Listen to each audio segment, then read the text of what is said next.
Hello and welcome to Talking Tudors, a fortnightly podcast about the ever-fascinating Tudor dynasty.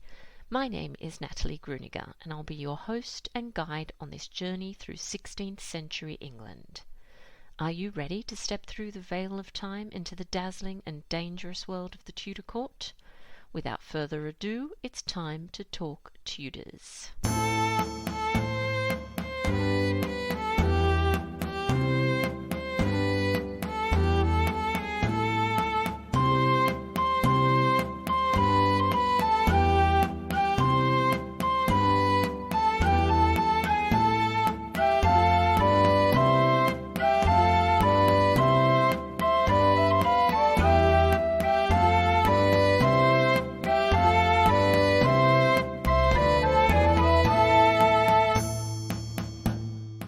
Hello everyone, welcome to Talking Tudors, episode 175 and the 8th instalment of All Things 16th Century Women.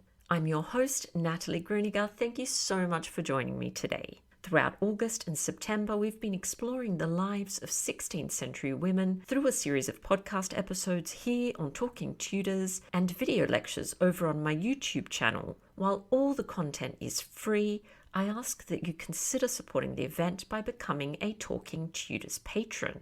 Visit patreon.com/talkingtudors for more information. Join the Talking Tudors patron family, and in addition to receiving lots of Tudor-themed goodies, you'll have access to patron-only monthly giveaways. September's prize is a one-year subscription to Tudor Places magazine. You can find out more about them at tudorplaces.com. All patrons are also eligible to attend monthly Talking Tudors live talks, which take place on Zoom. These events are exclusive to patrons. On the weekend of the 17th and 18th of September, I'll be chatting to historian, novelist and screenwriter Robin Maxwell about her books and her work. Head to Patreon for all the details.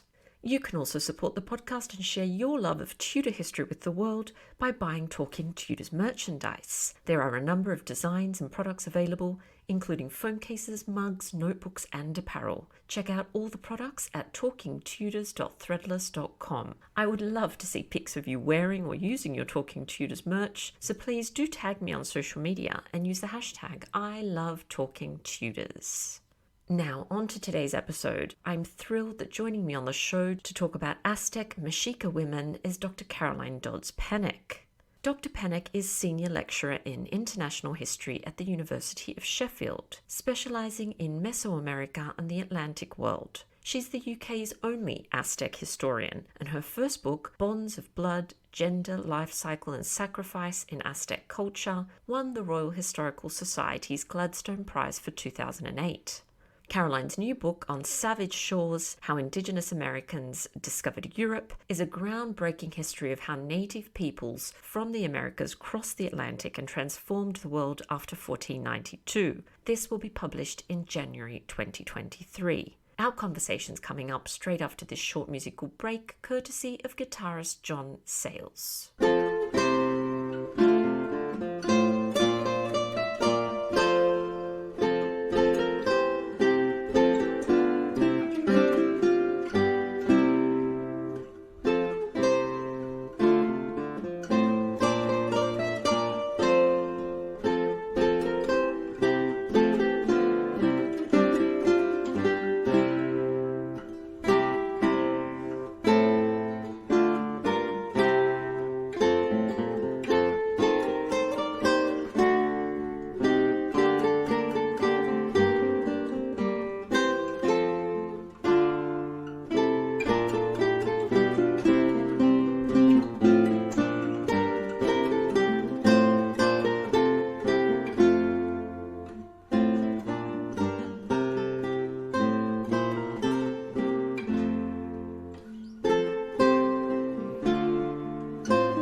welcome to Talking Tudors and all things 16th century women. Caroline, please introduce yourself to our listeners and tell us a little bit about you and your background. Hi, my name is Caroline Dodds Pennock. I'm a senior lecturer in international history at the University of Sheffield in the UK. And I know international history is a term so vague as to mean almost nothing. What I actually work on is Indigenous, Mesoamerican and Atlantic world histories. I started as an Aztec historian, or more properly, perhaps a Mexica historian. That's what they would have called themselves, and have since worked into looking at Indigenous people in the Atlantic world and travellers to Europe in the 16th century. That's what my book that's just coming out is about.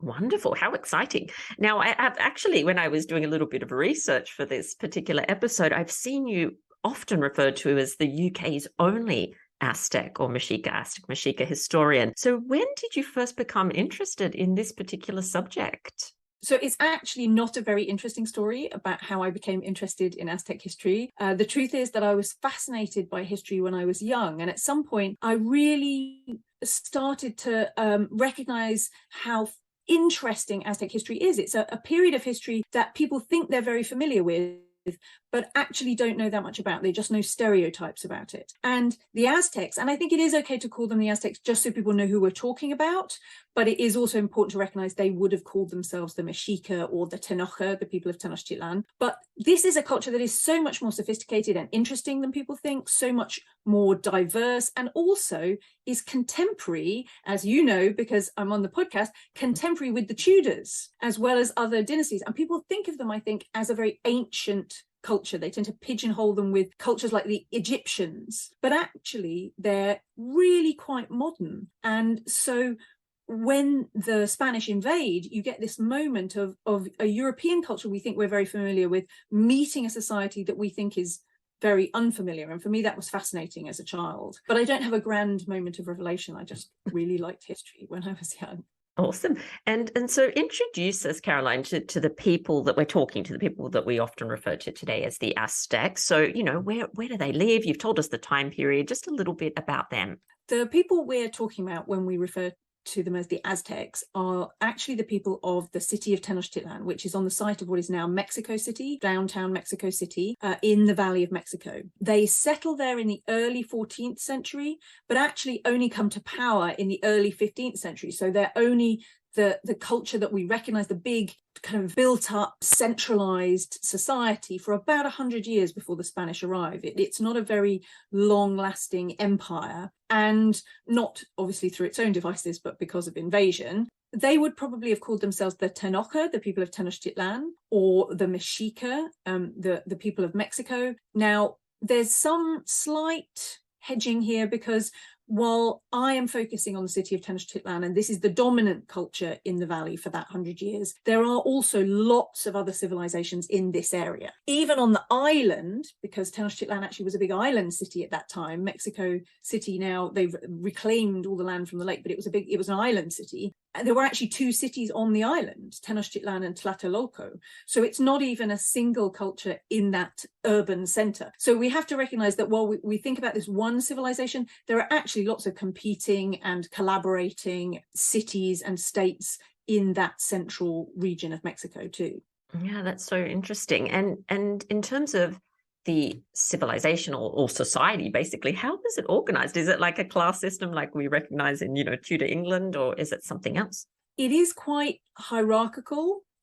So at the top of the civilization, you actually have, people tend to focus on the Tlatoani, a word that means speaker. I would tend to translate it as ruler, though it's often translated as emperor or king, but I think ruler doesn't give it the European assumptions. So the Tlatoani, or ruler, is at the head, and that's the person that most people are familiar with, Moctezuma II, who you may have heard of as Montezuma, who Cortez meets. He was the Tlatoani. But you actually have a ruling dyad, two people at the top of the culture. There's another ruler called the Cihuacoatl, the woman snake, who is a man but dresses as a woman and is represented as a woman within the ritual and within the ceremonial occasions. So you actually have a male-female symbolic pairing at the top of Tenochtitlan, which is fascinating.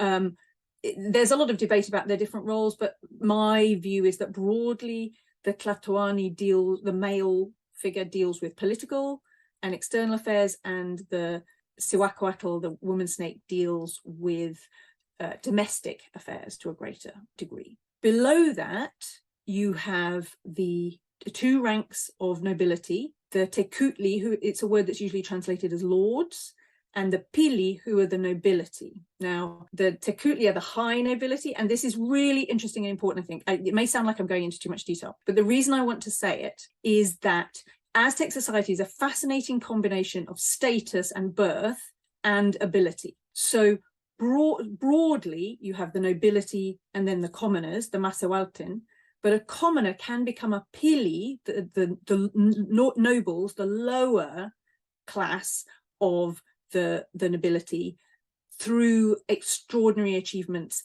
as a priest or in warfare, or even as a gardener who is singled out once is elevated, but they can never become the Tekutli, who are the high lords. But all sons of Tekutli high lords are born as Pili, and they can only achieve high lord statusship by their own achievements. So you don't have primogeniture. When a ruler dies, they decide which of the male relatives, or very occasionally in some other cities a female relative, it seems, which of the male relatives is the most competent. So sometimes you have a younger son succeeding, or a brother to the throne, and that does produce, of course, friction within the power structure.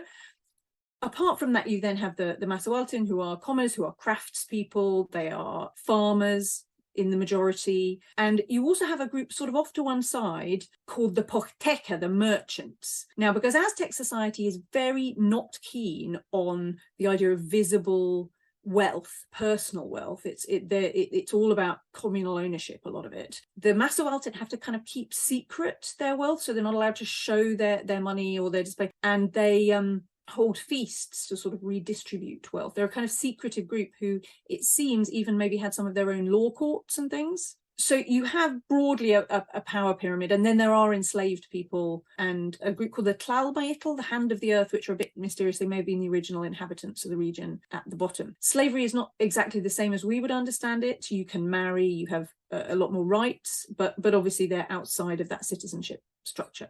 So it's very hierarchical, but also has the ability for social mobility within it.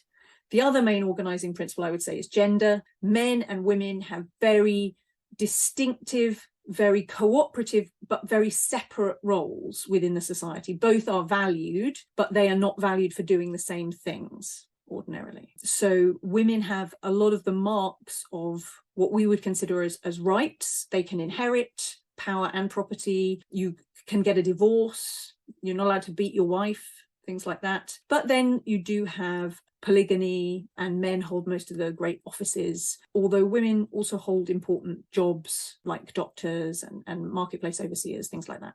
Wonderful. That's so fascinating. And I'd love to hear a little bit more about how women were actually viewed and what beliefs existed about them in this culture. That is a big question. It is a big There's a lot of debate, I should say, about the role of women in Aztec culture. It used to be that for a long time people thought this was a strictly traditional patriarchal society because it looks like a warrior culture in which men dominate the political offices. But when you dig down a little bit more, as I said, there are things that tend against that. The fact that you have a ruling male-female dyad in symbol, for example, and gods and goddesses are often paired like that. You have male and female aspects. The fact that women, as I said, have tangible rights to inherit, to work land. There isn't any sense in which they're legal minors to men. They are very respected.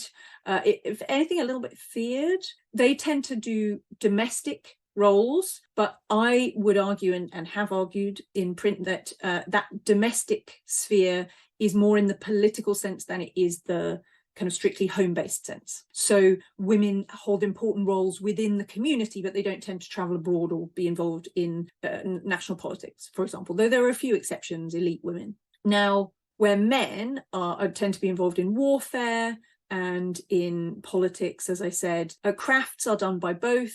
The men tend to hold the public speaking roles, if that makes sense. They would be considered probably the heads of families, But in a very tangible sense, the domestic space is the woman's space. This isn't like when we talk about separate spheres in the Victorian era, but we mean the man is in charge and the woman is confined to the domestic space. We mean that she has the rights of it. So when a man and a woman get married, and it's an incredible literal tying of the knot, there's all these mirrored rituals, and then they tie their capes together. It's a very balanced ceremony.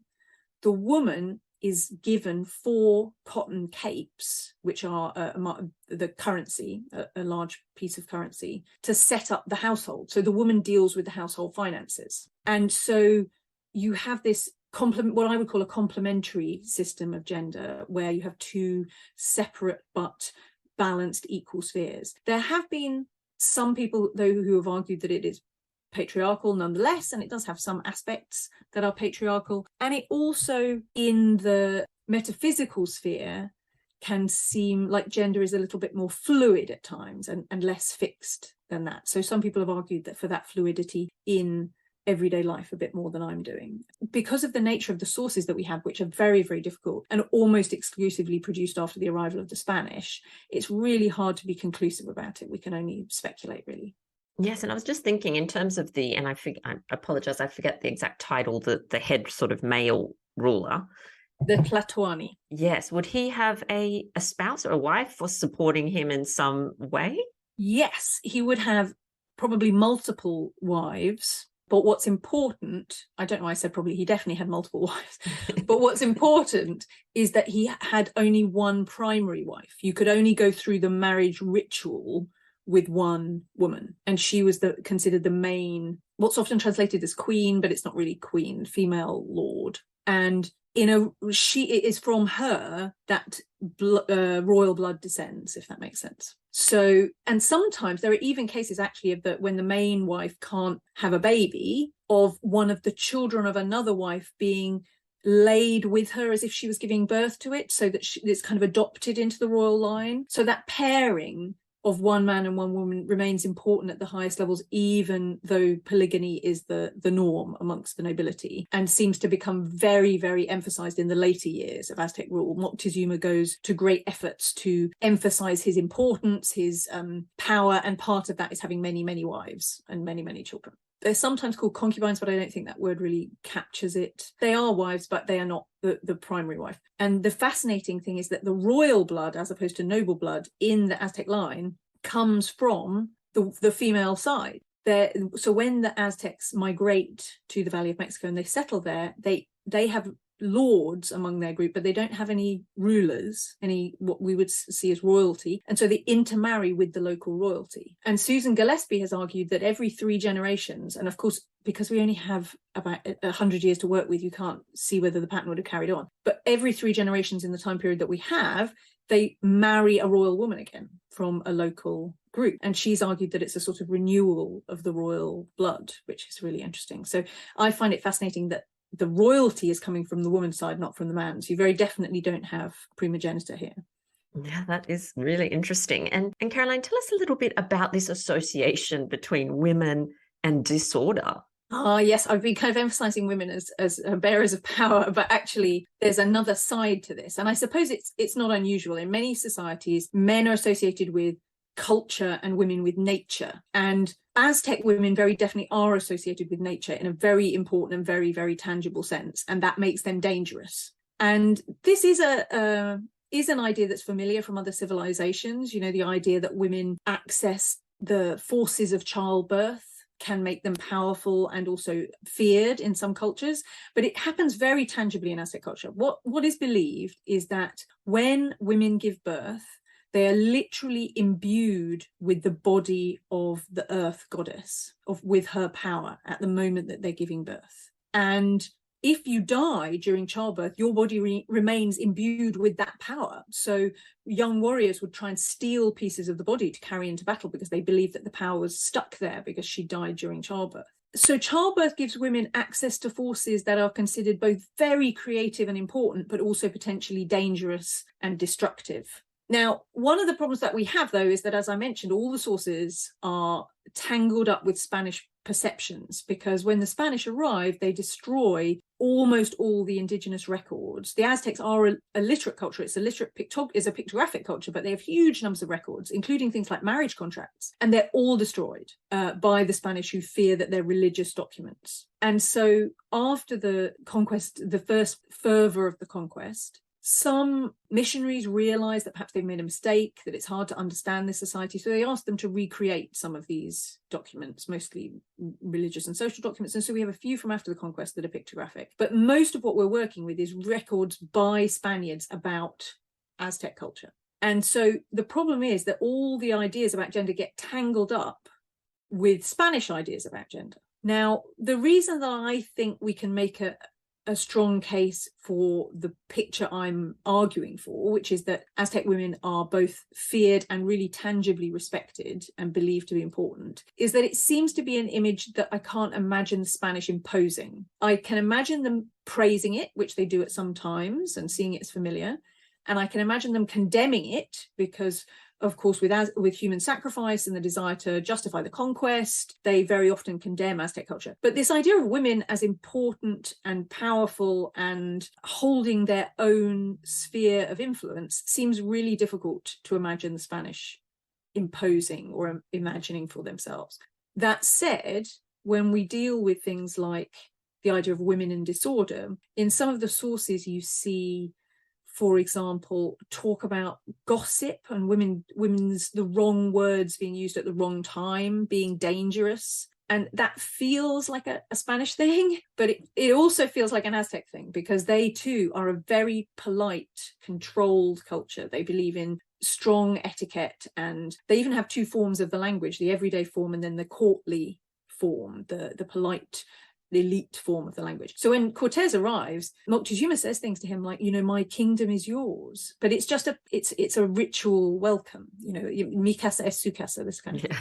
Even when they're preparing for war, they're very polite to each other. So the idea of language as being something that needs to be controlled and used in the right way, actually it can be seen as coherent with Aztec culture too. So you're always thinking, is this being imposed? Is this something real? How far can I take this? So every time you say anything about Aztec society, you end up hedging. But women, it does seem have this very strong association with nature, which gives them influence and importance, but also means that a degree of control and a degree of hedging of that power, of confinement of that power, is required, because otherwise it could spill over and be dangerous. You've talked already a little bit about some of the roles that women might take up in their society, but maybe can you talk a little bit more about that? And if I was an Aztec woman, what sort of things would I be aspiring to? What kind of life would I want? So it's kind of interesting, because aspiration is a difficult thing to talk about because we have so few individual testimonies from this period. What we know is that what the ideal Aztec woman is supposed to aspire to, which is to be a mother and to run a successful household, to raise her children well, to perform all the necessary religious rituals when her husband is away at war. Women are really important in spirituality. So when the men are away at war, they have to conduct all these rituals that mean the men will be successful. They're seen as very powerful, and their control of the domestic space. If you don't do the right things when you're cooking, you could bring about cosmological danger, for example. So it's every day an Aztec woman would be expected to be aware all the time of being part of this a bigger cosmos that she's part of. And what you would aspire to, I think, would depend very heavily on who you were born as.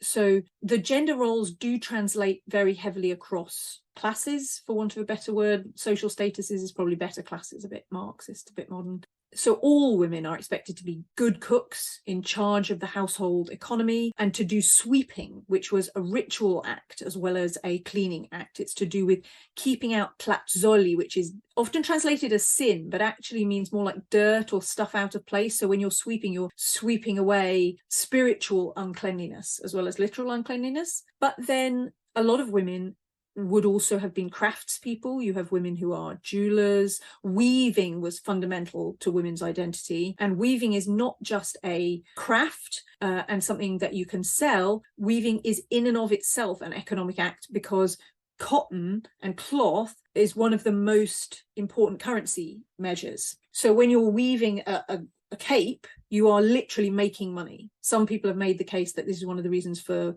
polygamy at higher levels, is that if you have more wives, you make more, I was going to say money, but it's not money, more credit, because it's a barter economy. It's not a cash-based economy. Women also would have been midwives, who are very, very influential. They are important religious and spiritual figures, as well as medical figures. There are female doctors. I mentioned that there are marketplace overseers, and that is more important than it sounds, because they provision the army. So actually have quite strong, they're not just responsible for ensuring that everything is fair in the market, fair prices are charged, good quality goods, you know, who goes where, all these things. It's a huge job. The marketplace at Tlatelolco in the Twin City, they said maybe 60,000 people pass through that a day on some days. It's enormous. So it's a big job managing the marketplace, but also they provision the army. So they're given a lot of practical power. So what you aspire to do would depend, I think, quite heavily on who you're born as. So some noble women, there are strategic marriages in this civilization, just like there are in others, but you also get women who occasionally become regents, who are involved in politics, who are given their own diplomatic briefs almost. They very frequently would be involved in the local district management. So you have communal grain stores and local courts, and women would be looked to as elders and organizers in local communities. Yeah, it really depends very heavily. There's some other stuff that is less positive in a modern sense, but quite funny. We have these wonderful speeches called the Huehuetlatoli, which are the words of the elders, or the ancient word, and they're ritual speeches given at important moments in people's lives. And they say things like, you know, you should respect your elders, and here's what's going to be expected of you when you're married. And one of them says you need to jump at your jumping place so you don't become an inflated fat person, which is just a really fascinating little snippet of everyday life into someone's. Absolutely. You should stay thin, don't let yourself get, but this is a culture in which energy and effectiveness is really important. It's all about being useful. So older people, while respected, don't tend to hold the main offices, and you're allowed to get drunk if you're old. If you have grandchildren and you're old, you're allowed to get drunk. Nobody else is allowed to get drunk except on ritual occasions. And you can argue that it's a reward for their years of service, but it's also that it doesn't matter that much if old people get drunk, because they're not supposed to be doing something useful. It is a culture where usefulness, and that might be part of why they're saying don't, you know, get fat. But it's a bit of a, from a modern perspective, you go, oh dear, that's not, but at the same time, as a cultural historian, you go, oh wow, that's an amazing little snippet, a snapshot into people's lives. The women sound incredibly skilled and intelligent and practical. In terms of education, were there limits placed on women's education? So there are limits, but one of the most amazing and important things I think about Aztec culture is that they have universal education for boys and girls. Wow. It is the only pre-modern civilization that I know of that has universal education. The education is different. So boys go to either the Kalmakak, which is the priestly house, or to the Telpochali, which is the warrior house, to learn those professions. It seems that some noble boys may have gone to both, and the age that you go is not very, very clear. Then it seems there were craft schools, which are not well referred to, that both boys and girls may well have attended. They may have been district based. You know, if you lived in the lapidary, the kind of jewel making district, you probably went there. Those aren't well talked about. And people tend to talk about the Kalmakak and the Telpochali and boys' education, and they're being trained up to be warriors and priests and all these things. But then you have this other school called the Cuicacali, which translates as the House of Song, where both boys and girls go as teenagers for maybe 2-3 years, where they learn the religion, rhetoric, songs, histories, all of the things that help them understand why their culture is the way that it is. So this is after practical education. And the amazing thing is that it seems that boys are educated and cared for by men, and girls are educated and cared for by women. So women are relieved after weaning of that sole burden of childcare as well that exists in so many cultures. Boys would learn fishing and hunting and so on from the fathers, and the daughter would learn from the mother. If they get divorced, the sons go with the father and the daughters go with the mother. So there's really interesting education, and so there's that practical education. But then after that, when they're teenagers, they go for this formal education. And this is one of the things I think is so important to understand Aztec society. It is not like in Europe at that time, where you go to church and everything's happening in Latin and the mystery is part of the point. You're not supposed to understand everything that's going on, and it's all very spiritual and mysterious. Aztec children are supposed to know why people are being sacrificed, why the religion is the way it is, what their responsibilities are, how to talk, what their history is. And it's a history that has been deliberately rewritten in the 1430s to kind of promote their importance in the valley. They literally burn all the records and start again, like, this is our history, in order to promote themselves. So that education is really important. But then we know they also sing and dance. So it's probably a time for young people to find partners as well, because it's about the time they would be starting to think of getting married. So there's a social function as well. But universal education for boys and girls at every level, which is just fascinating. That's unbelievable. Amazing. I didn't know that. That is really interesting. And you mentioned sacrifice there, Caroline. So I want to talk to you a little bit about the role that human sacrifice plays in life for the Aztec people, and how were women in particular involved in this ritualized violence? Well, that is something that I could give an hour-long lecture You could. about and not even touch on half of it. I have, in fact, given hour-long lectures on the question of women and gender and sacrifice. So I will try not to be quite as long as that. But the sacrifice comes from, although as with all Aztec things, some people have made different arguments, but it seems that sacrifice comes from the idea of a debt that the Aztecs have to their gods. So there are many myths which show the Aztec gods letting blood from themselves in order to create humanity, or ripping themselves into pieces to create the earth, and which then requires being fed by blood in order for the world not to end. Essentially, it's about perpetuating the world. They believe that the world will come to an end if they don't feed the sun and other gods with blood and hearts. It's about energy, tonalia, kind of spirit. Now, the male role in this is very, very clear. They have to take captives for sacrifice, and they are the priests who conduct the sacrifices. And there's no sense in Aztec culture that that's an easy thing to do. Boys are taken away from their homes when they are maybe 6 or 7 and taken to be trained up to be sacrificial priests. And it feels like nothing so much as a military training where you have to do lots of things over and over again exactly perfectly, and if you get any of them wrong, you're cut. You have to be able to do exactly what you're being told without sleep, without food. And the speeches given to young boys when they go to the Kalmakak, the priestly school, are very, don't look back to your family, that part of your life is gone. It's quite clear that being a priest is not an easy thing. You're being trained up to do it. It's quite alienating, really, the training. Now, women's role is a little bit more opaque. When men are kind of glorified through sacrifice, they gain status, they gain both as victims and so warriors are supposed to idealize the idea of becoming a sacrificial victim. That's the ultimate death, because you would go then and gain a privileged afterlife. Women get a privileged afterlife, by the way. I won't go into this now, but if they die in childbirth, these are parallel afterlives. Now, women's role becomes clearer when you look at victims of sacrifice. So I've broke down what male and female victims, where we can tell the gender, are associated with, and male victims tend to be associated with all kinds of stuff, basically, where female victims, it's always about nature. These are always themes that are related to the earth gods, and it's to do with, again, that association between women and the earth.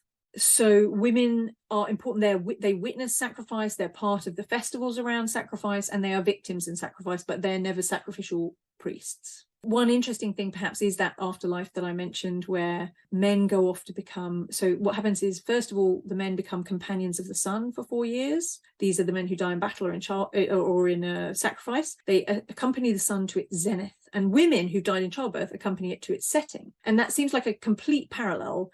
until you look at what they're actually doing, which is men raising and heralding the sun, and it's women handing the sun into the hands of the land of the dead under the earth, where it may or may not fight its way through and arise victorious in the morning. The most interesting thing is what happens afterwards, though. Men go off to become hummingbirds and butterflies who dance in the sun and live drunk, is the kind of the way it's talked about. So they get this beautiful, blissful oblivion. Women become goddesses, women who've died in childbirth, but they're kind of evil, dark goddesses. So they become the Siwatete, or the women gods who live at the crossroads and vest ill will on people, and who will turn at the end of time into the Tsitsimime, a word that tends to be translated as devil women, but that's a very Spanish way of translating it, but there isn't really another good translation, who are kind of all claws and skulls, and they will devour humanity at the end of time, because the Aztecs believe we live in a cyclical universe and that we are in the fifth age and we're just waiting to see when the end comes. So women in sacrifice sort of almost are the ultimate end. If sacrifice doesn't take place, women are the devourers. They are the earth that will devour humanity in the end. But sacrifice in its most obvious, if you break it down as a social political thing, is mostly for men, except in the role of victims. I can totally understand why you said you could talk about it for hours, because I've just got like a million questions that have popped into my head, but I'm going to try not to divert the conversation too much. But I do just want to ask, were the sacrificial victims ever, is there evidence to suggest they were kind of willing participants? That's very hard, because theoretically they were willing. So we're not just, people tend to talk about the Aztecs taking all these victims, but actually they forget that other cities in the valley also have the same belief system, and though not on the same scale, are capturing Aztecs to take people from Tenochtitlan, to take them off to their cities and sacrifice them. So you're supposed to idealize this death, because everybody else, anybody who doesn't die either in sacrifice or in childbirth or battle, or there are a couple of other ways to avoid the main afterlife, like being drowned, you go off to a watery afterlife, things like that. But most people go to a place called Mictlan, which is the land of the dead, which is not hell, but it is a sort of dark, damp place of misery under the earth. It's not very nice. So trying to avoid that is a big thing. And so ideally, in theory, warriors would go voluntarily to their deaths. They would herald the gods and their city and be willing victims. The reality is that what little evidence we have suggests that some people did that and other people were dragged kicking and screaming. And that sounds very, very likely. It's one thing to idealize a kind of death and another to go through with it in that way. And we see that, I mean, people dying for religion is not only a pre-modern thing. People kill themselves now for religion and kill other people for religion. I think for me, the closest equivalent in the ideology is martyrdom. So you're dying for your religion, for your belief, to attain a privileged afterlife. You go to a privileged afterlife. So martyrdom is for me the closest parallel in the way it's supposed to be seen. Whether everybody who actually was sacrificed saw it like that is a very different question, because women and children are sacrificed too. There are a handful of cases where it seems quite clear that the person chose to be sacrificed. So one guy, for example, who is captured from another city and then becomes an Aztec warrior and has a great career with them, but becomes really disillusioned and concerned that he didn't die the warrior's death. And so he asks to be sacrificed, or else pushes himself into a situation which is essentially like sacrifice, depending on which narrative you read. So there are a few cases, but it's really hard to tell. Okay. And just wondering, when you were doing all your research, did you come across, given the sort of lack of sources, I suppose, or sources, pre-Spanish invasion, did you come across any individual Aztec women, any information about individual people, or is it more just a broader sense of women in general? The sources tend to be about women in general. They're very homogenizing. So men did this, women did this, craftspeople did this, children do this. We have a few accounts about elite women who tend to be mythologized in the way that they're written about. So the histories, because the history is written as a cyclical history, tends to evoke particular past women and past events. So when you're hearing about one person, you're not just hearing about them, you're hearing about a whole bundle of associations with them. But you do get a few accounts of elite women. And then when the Spanish arrive, we have some individual women who kind of come to the fore, and then we have records obviously from after the conquest of surviving women who are descendants of the Aztecs or of other peoples of the valley who become prominent. Many of them are people we would call Nahua rather than Aztec, so meaning Nahuatl speaking. So the Aztecs are Nahuatl speaking, but so are many other people, including some of their enemies. So we often start to talk about Nahua people after the conquest because they get a bit homogenized by the Spanish, and Tenochtitlan as a power center, as an indigenous power center, collapses to a large degree. That said, there are millions of descendants of indigenous people today and of Aztecs today. There are perhaps around a million Nahuatl speakers in Mexico today. So we of course have records of some of their descendants, particularly people like Isabel Moctezuma, who is the daughter of Moctezuma and becomes intermarried with the Spanish. She's taken into certainly her first marriage looks like it was not a very consensual relationship, but these women become part of great dynasties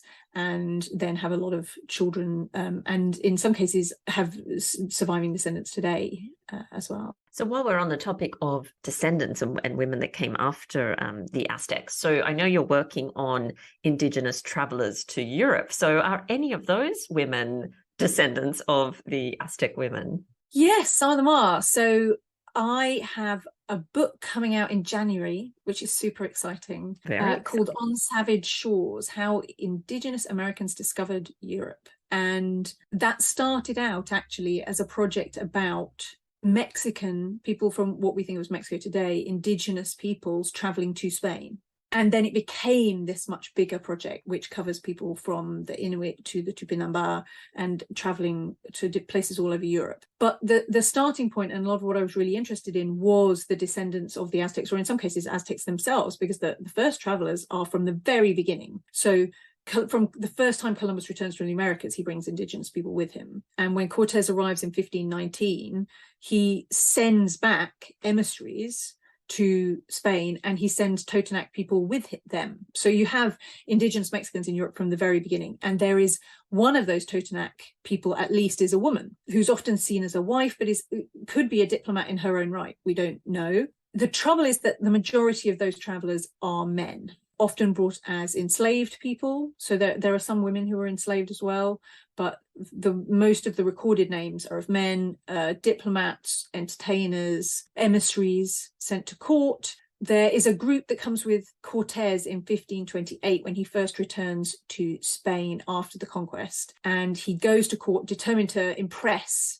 Charles V, and everybody they talk about in the sources is a man. The entertainers, the nobles, there's a big group of nobles, indigenous nobles, go with him, determined to push their own cases at that court. But then there is a costume book drawn by a man called Christoph Weiditz, who was a medal maker who happened to be at court. It was unpublished. He drew lots of different people from all across Europe and North Africa. He drew Cortez among them, but he also drew indigenous people. And while they're not the perfect renditions, they cannot be direct because they contain things that those people simply wouldn't have worn, for example. They're very definitely inspired by those people at court, and he says that they are of the people who travelled to court. And one of them is a woman. He draws a picture of an Aztec woman. Now, the trouble is that's the only record we have of a woman being in that group.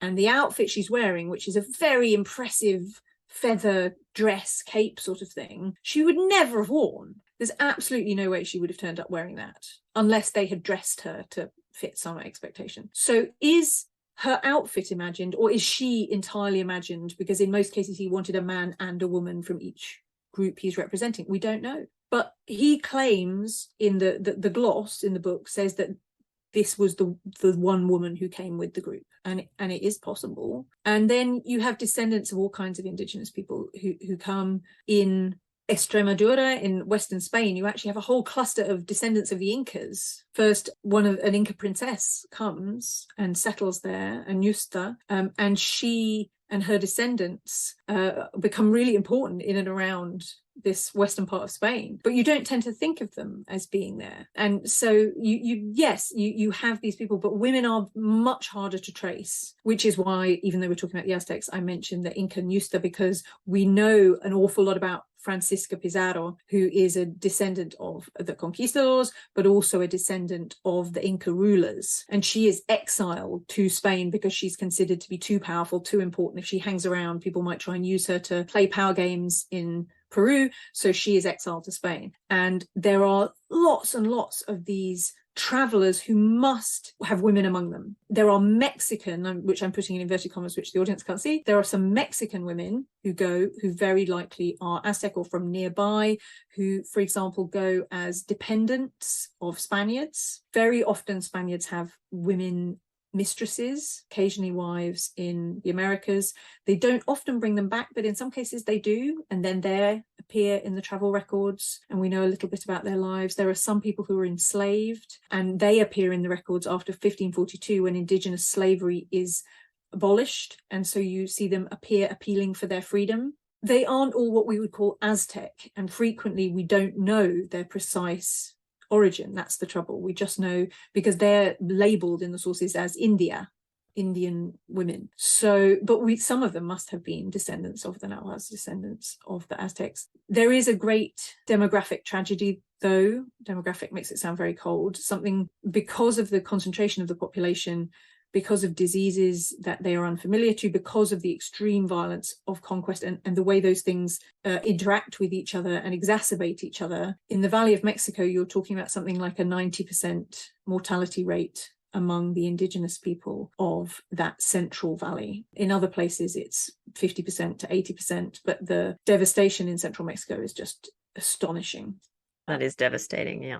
And Caroline, your book on Savage Shores, which is very exciting, so January next year. So what period does that cover? What time period does that cover? That goes up to the founding of Jamestown. So it's the early period, principally the 16th century, just sneaks up into the beginning of the 17th century. And the reason I'm looking at that period is not just that it hasn't been as much looked at as some other periods, but also that it's a moment when Indigenous power is much more in flux alongside European power than it will be later. Although Indigenous peoples obviously in the end are at a great disadvantage due to disease, due to the colonialism and the extremities of imperial violence, in that early period, they hold quite a lot of weight too. And this is the moment that we think of as the beginning of globalization, of cosmopolitanism, but we often detach that idea from Indigenous people traveling, from Indigenous mobility. We think of Europeans going west, we think of the transatlantic slave trade in enslaved Black African peoples, but we don't think about the thousands of Indigenous people who are transported eastwards at the same time in that early period, not on the scale by any means of the triangle trade later on, absolutely not. But it seems that some of the ships that transport enslaved Africans to the west then transport enslaved Indigenous people eastwards. There is a trade in both directions. This is a kind of shared, horrifying tragedy. And there's actually really fascinating work being done on the way in which those experiences entangle and overlap the shared experiences of forced bondage and mobility. I'm kind of being careful because I don't want in any way to diminish the story of the incredible horror of the 12 million Africans who are taken west over that period. It becomes industrialized on a scale that is just unimaginable. But in this early period, you have a more balanced interaction in which you not only have enslaved people moving to the east, but you also have people coming as diplomats, you have people coming as members of families, you have translators and intermediaries, you have people who are promoting the power of their cultures and their societies. And Europeans are a bit more dependent on those civilizations in the Americas in that very early period than they will be later, when they simply attempt to exterminate them. It's a different kind of interaction. I mean, a similar interaction, of course, occurs in Africa, where Indigenous cultures, and in the American North, but the period where I started was with the Spanish Empire. Often we think about the British, we start this story with Jamestown, and I wanted to take that story backwards and into the moment where many of these commodities and exchanges start, where you have the introduction of chocolate and tobacco, for example, and Indigenous people come along with those stories. So the Indigenous Indigenous lords, Maya lords, are the first people recorded with drinking chocolate in Europe at the Spanish court of Philip II. But when we think about the story of chocolate, you often think about Europeans. I went to a well-known chocolate story not very far from my home, and their first scene in the, you go through and they have films and displays and so on. And the first film was all about the introduction of chocolate to Europe and Indigenous beliefs about chocolate. And it literally said that Cortés introduced chocolate to Europe and told the Pope and the King of Spain about it, and they kept it secret. And it's fabrication. It's just made up. There is not the slightest evidence for that, not even a tiny bit. And so often Indigenous people are written out of these stories, in much the same way that African agency was written out of stories of the Atlantic until people started recovering those histories of their influence of increasing that complexity of the story. And I'm not the first person to do any of this work. I'm not claiming to have discovered a hidden story. People knew about these travelers. The descendants knew about these travelers. Other scholars have written about some of these travelers, but their presence, the fact that some work has been done on this, doesn't seem to have shifted our popular perception of this period of history. How many people know that there was a Brazilian, probably Tupinamba king at the court of Henry VIII? How many people know that there were tens of thousands of enslaved Indigenous people in Spain? How many people know that at the court of Charles V, there were people mocking up human sacrifice to show Europeans what it was like? People don't think of those things. They don't think of Maya lords as being part of the cosmopolitan exchange that brings chocolate or potatoes or beans to Europe. So I wanted to really, I've gone on too long, I realise. I apologise, but it's all fascinating. I'm trying to summarise the whole book, aren't I? I wanted to engage with that moment when things start to shift, and not in a kind of story of jolly cosmopolitanism, but to show the complexity of that exchange and the place that Indigenous people have in it, and the fact that our world as Europeans has been diverse you could tell the story as far back as the Romans if you wanted to, or the Angles and Saxons and as immigrants and so on, but certainly for at least 500 years we've been talking about an extremely diverse, complex and interconnected world. This has been such a fascinating and enlightening talk, and I thank you so much. I know you've got a lot on with your book coming out soon, and I'm just so grateful that you made the time to talk to us about this area that you're obviously very passionate about, and you're sharing your expertise with us.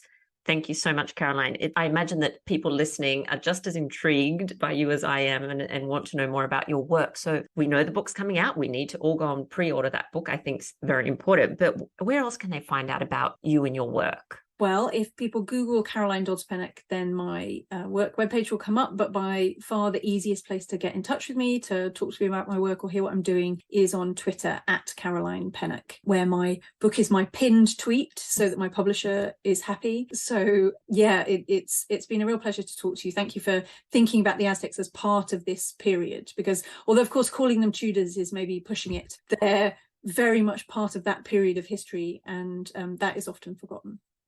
No, thank you. It's been really fascinating, and you've given me so much to think about, because as you say, often they're like two separate little boxes, and and it was you're talking about things that are happening while Henry VIII is on the throne. So this is just incredible. It's so fascinating. So thank you so much for making the time and for coming on to the podcast.